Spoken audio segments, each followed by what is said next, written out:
Most people today are not lazy, they're exhausted. They wake up tired, drag themselves through the morning routine, and somehow find the energy to show up. They work all day, sometimes longer. They sit down at night, scroll through their phones, watch something mindless, and still feel behind. There's always something undone, always something waiting. Burnout isn't rare anymore. It's not a condition reserved for executives or emergency room doctors. It's normal, it's expected, it's almost a rite of passage in the modern workforce. But here's the uncomfortable truth that most people never stop to consider. For centuries, people worked longer hours, performed harder physical labor, and lived with far fewer comforts than we enjoy today. They had no climate control, no painkillers, no labor laws, no weekends as we understand them. And yet, burnout, as we define it now as this specific kind of chronic mental and emotional collapse, barely existed. Medieval workers labored from sunrise to sunset. They didn't have therapy, they didn't have productivity apps or time management systems, they didn't have ergonomic chairs or standing desks or meditation retreats sponsored by their employers. Yet, something about their lives prevented the kind of psychological deterioration that modern workers now experience at scale. Something protected them, something we lost. So, what changed? In this video, we're going to compare medieval work life with modern work life.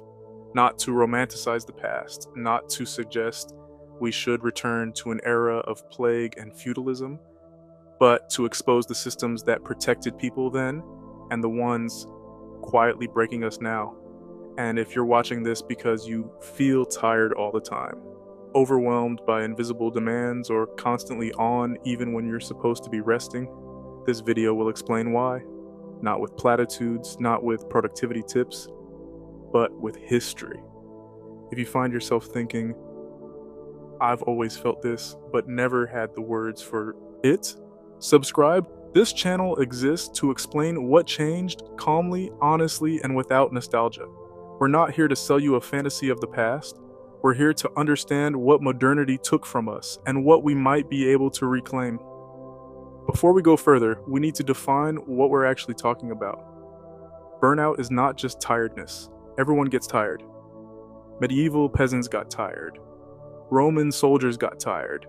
Hunter-gatherers got tired after long hunts. Burnout is something different. It's a specific psychological syndrome that includes emotional exhaustion, the feeling that you have nothing left to give, that your capacity for care, attention, and engagement has been depleted to zero. Loss of meaning, the creeping sense that your work doesn't matter, that you're spinning your wheels, that nothing you do connects to anything real. Constant cognitive strain, the inability to stop thinking about work, the mental tabs that never close, the low grade, anxiety that hums beneath every moment of supposed rest, the feeling that effort never leads to relief. You work hard, but you never feel done. You finish tasks, but more appear. There's no finish line, no moment of completion. That combination is distinctly modern. Medieval people experienced hardship. They experienced hunger. They experienced cold winters without adequate heating. They experienced physical pain from labor, injury, and untreated illness. They experienced uncertainty about harvests, wars, and survival, but they did not live under constant psychological pressure. They did not experience the specific kind of mental erosion that defines burnout. Why? Because their work existed inside natural limits, and ours does not. To understand this, we need to stop asking the question most people ask. How hard did medieval people work? And start asking a better question.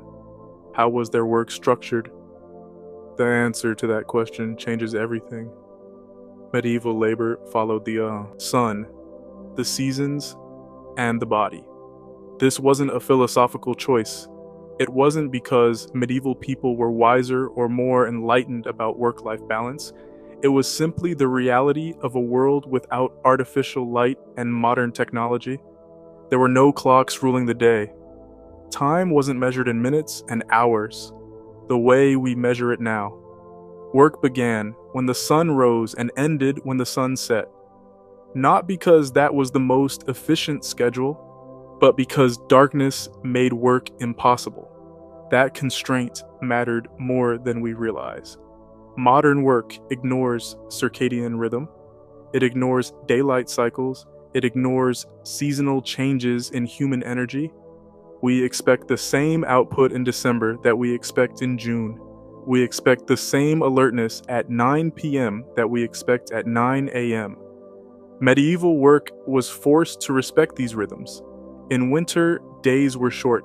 The sun rose late and set early. Work slowed naturally. Activity was limited by the simple fact that you couldn't see what you were doing after dark.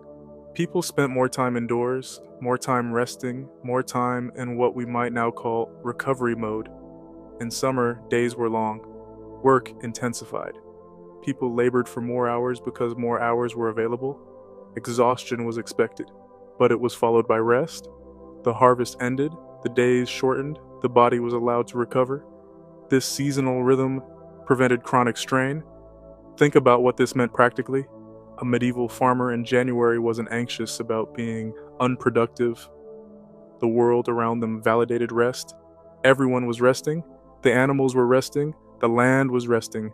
There was no guilt because there was no alternative. Compare that to a modern knowledge worker in January. The same emails arrive, the same deadlines loom, the same metrics must be hit.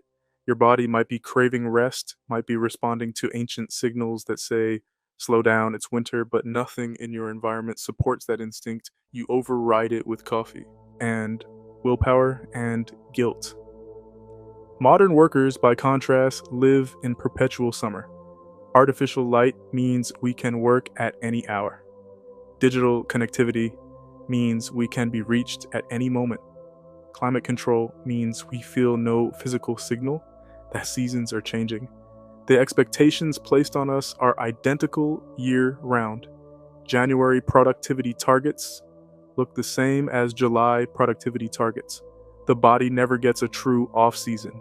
There's no enforced recovery period, no natural slowdown, and burnout thrives in environments where rest is never enforced by external conditions.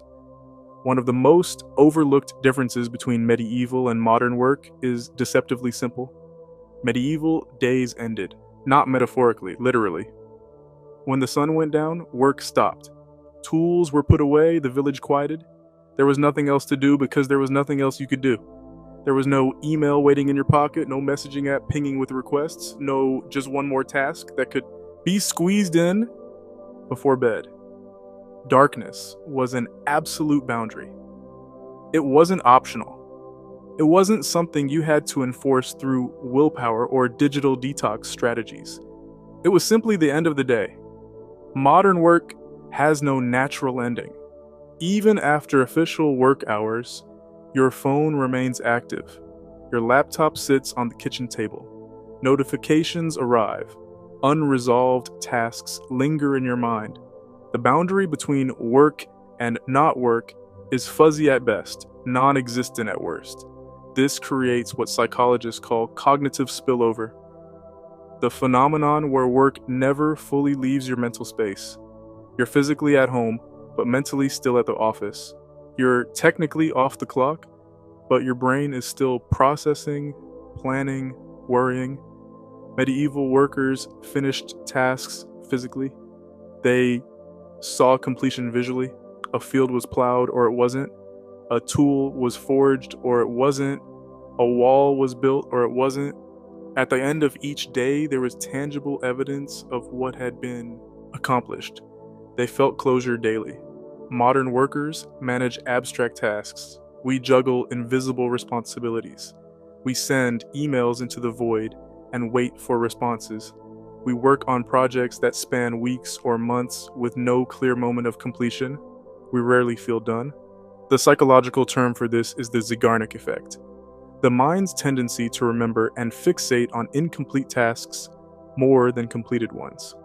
Our brains evolved to track unfinished business because in ancestral environments, unfinished business could be dangerous, a half-built shelter, an unfinished hunt, an unresolved conflict. But in a world where tasks are genuinely completable, This mental feature works in our favor, but in a world where tasks are genuinely completable, this mental feature works in our favor. You finish something, your brain lets it go, you move on. In a world where tasks are infinite and abstract, this same feature becomes a curse. Your brain tries to hold on to everything. It keeps the tabs open, it never releases the tension. Medieval workers triggered the complete signal dozens of times per day. Every finished row, every forged nail, every harvested bundle. Modern workers might go weeks or months without triggering that signal in any meaningful way. And here's the key insight: burnout doesn't come from effort alone. It comes from unfinished mental loops. It comes from the psychological weight of tasks that never reach completion. It comes from the absence of closure. Medieval work provided closure automatically. Modern work almost never does. If this comparison is changing how you see your own work life, take a moment to like this video. It helps more people find it. And subscribe if you want more calm, long-form explanations like this. We post new videos every week exploring the hidden costs of modern life. Medieval labor was rarely solitary. Fields were worked together. Multiple families, multiple generations, side by side in the dirt.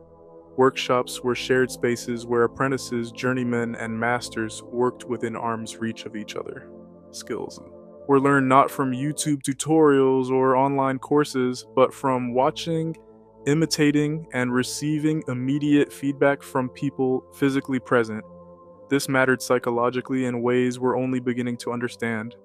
Modern work isolates people. Even in offices, we sit in cubicles or behind screens. We're measured by individual metrics. We receive personal performance reviews. We experience private stress that we're often afraid to share because it might make us look weak or incompetent. Remote work, for all its benefits, has intensified this isolation. Many people now work entirely alone in apartments or home offices, connected to colleagues only through screens and chat messages. Medieval work spread effort and responsibility across the group. When work was shared, stress was diluted. If one person struggled, others could help. If one person made a mistake, it was visible but normalized. Everyone made mistakes. Everyone had bad days. Effort felt collective because it was collective. No one was carrying the weight alone. Burnout accelerates in isolation. When success and failure are personal, internalized, and invisible, pressure compounds. There's no one to share the load, no one to provide perspective, no one to remind you that your struggles are normal, that everyone experiences difficulty, that you're not uniquely broken. Medieval workers experienced hardship together. Modern workers experience pressure alone. There's a profound difference between struggling alongside others and struggling by yourself. When you can see that others are working hard, making mistakes, and pushing through difficulty, your own struggles feel normal. They feel like part of being human, not evidence of personal inadequacy. When you work in isolation, you have no reference point. You don't know if everyone else is handling things better than you. You don't know if your pace is normal or slow. You don't know if your anxiety is reasonable or excessive. In the absence of information, the mind fills in the blanks, and it usually fills them in negatively. You assume others are doing fine. You assume you're the one falling behind. You assume your struggles reflect something wrong with you specifically. This is the paradox of modern individualism. We gained privacy and autonomy, but we lost the psychological grounding that comes from shared experience. And loneliness is one of the most potent accelerants of burnout that exists. Another critical difference between medieval and modern work lies in the realm of meaning. Medieval workers understood the direct purpose of their labor. The food they grew fed their family. The goods they crafted served their village. The skills they developed were visible, respected, and clearly connected to survival and community well-being. There was little abstraction between effort and outcome. Modern work is deeply abstract. Many of us spend our days producing reports that feed into other reports. We track metrics that measure things several steps removed from any tangible outcome. We hit targets that exist within systems within systems. We send emails that generate more emails. Ask a medieval blacksmith what he did, and he would say, "I make tools that help people farm and build." The purpose was clear. Ask many modern workers what they do, and the answer requires a paragraph of context, org charts, and caveats. The purpose is buried under layers of abstraction.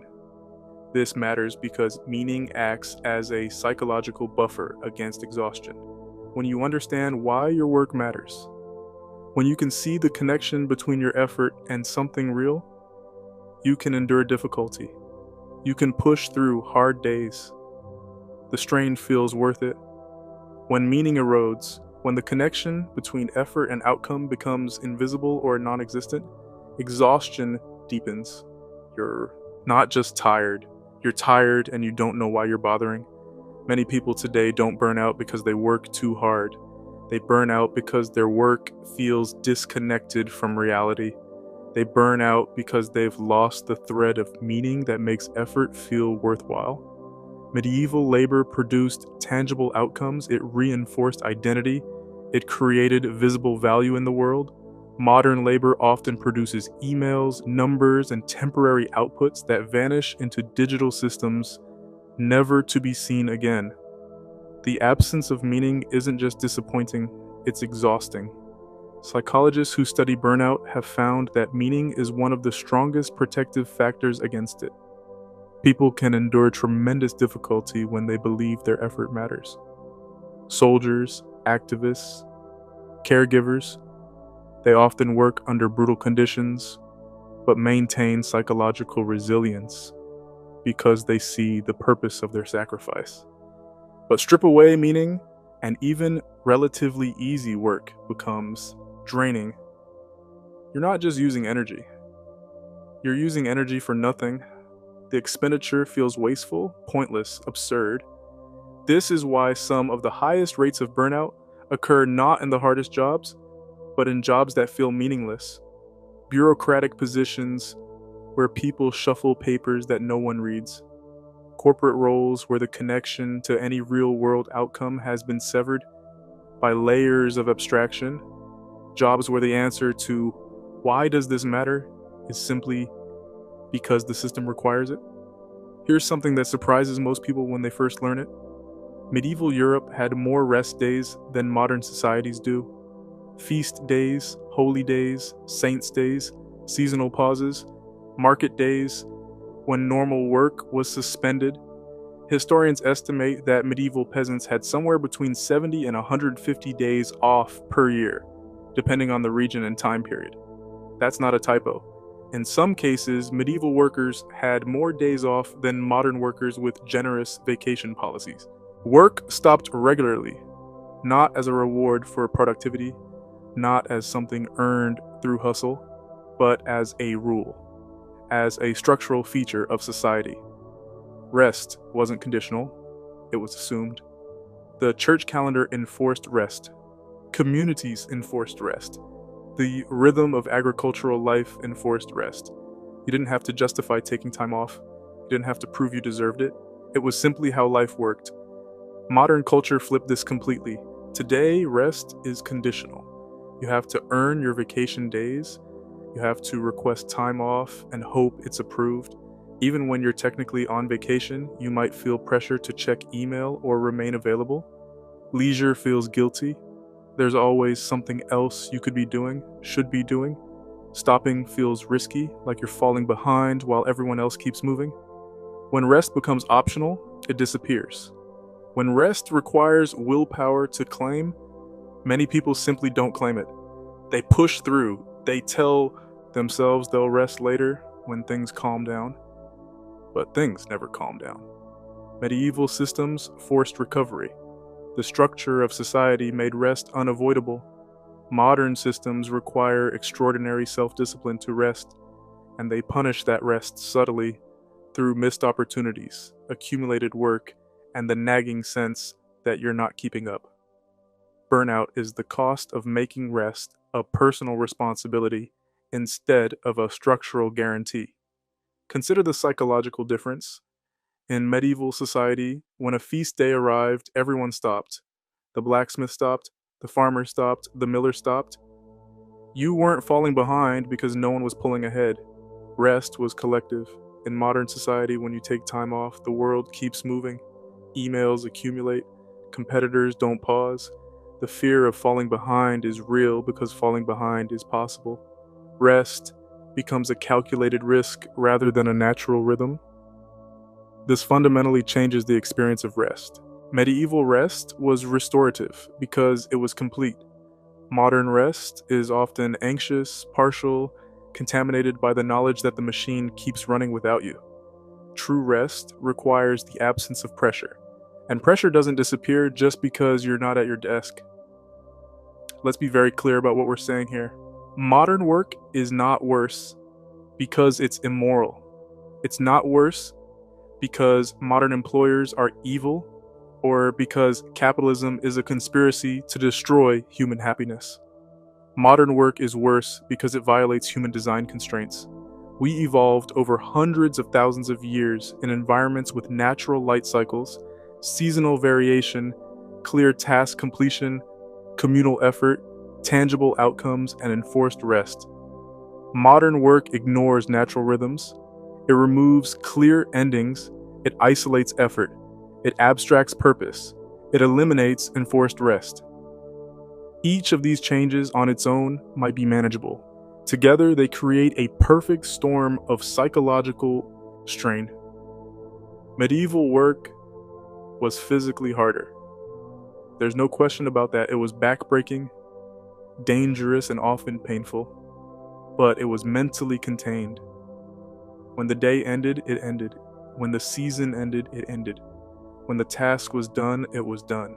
The mind could rest because the structures of life allowed it to rest. Modern work is physically easier. We sit in comfortable chairs in temperature-controlled rooms, doing tasks that rarely threaten our bodies. But it is mentally unbounded. The work never ends. The tasks never complete. The pressure never releases. The mind cannot rest because nothing forces it to rest. Burnout isn't a personal failure. It's not a sign that you're weak or that you need better coping strategies or that you should try harder at self-care. Burnout is a system mismatch. It's what happens when human minds designed for one kind of environment are forced to operate in a completely different kind of environment. Understanding this is the first step toward doing something about it. We can't go back to medieval life. We wouldn't want to. But we can recognize the design constraints we're violating and make conscious choices to address them. We can create artificial boundaries where natural ones don't exist. We can seek out completion and tangibility in our work. We can build communities that share burden rather than isolating in achievement. We can fight for structural rest rather than relying on willpower alone. None of this is easy. The systems we live within resist these changes, but understanding the problem clearly is the prerequisite for any solution. We need to be honest here. This video is not a call to return to medieval life. Medieval people suffered in ways we can barely imagine. Disease killed children regularly. Inequality was brutal and legally enforced. Freedom as we understand it didn't exist for most people. Physical danger was constant. Life expectancy was short. Comfort was rare. Modern life improved many things: medicine, rights, opportunity, safety, the ability to choose your own path. But every improvement comes with trade-offs, and the trade-offs of modernity have been poorly understood until recently. When we gained artificial light, we lost natural boundaries. When we gained constant connectivity, we lost the ability to disconnect. When we gained individual achievement, we lost shared burden. When we gained abstract knowledge work, we lost tangible completion. When we gained freedom to choose our rest, We lost rest that was chosen for us. None of these trades are inherently bad, but they have costs, and those costs compound over time into what we now call burnout.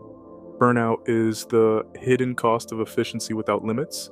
It's the price we pay for a world optimized for productivity but not for human sustainability.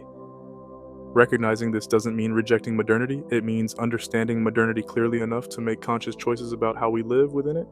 We can choose to create boundaries even when technology doesn't enforce them. We can choose to seek completion and closure even in abstract work. We can choose to build community even when individualism is the default. We can choose to protect rest even when the culture celebrates hustle. These choices are difficult because we're swimming against the current, but they become possible once we understand what we're swimming against and why. The goal isn't to become medieval, the goal is to become modern in a way that doesn't destroy us. If this video helped you understand why work feels so draining, not just emotionally but structurally, subscribe to Before Modern Life. This channel exists to ask the questions that modern life discourages. What changed when life became modern? What did we lose along the way? And what might we be able to reclaim? Leave a comment if any part of this video felt uncomfortably accurate. Share it with someone who's been running on empty, who keeps pushing through, who thinks they just need to try harder or optimize better. Because burnout isn't weakness. It's not a character flaw. It's not something you fix with a better morning routine or a meditation app. Burnout is a signal. It's your mind telling you that the system you're operating in wasn't designed for minds like yours, for human minds. Understanding that signal is the first step toward reclaiming control. Not control over your productivity, control over your life. Thanks for watching.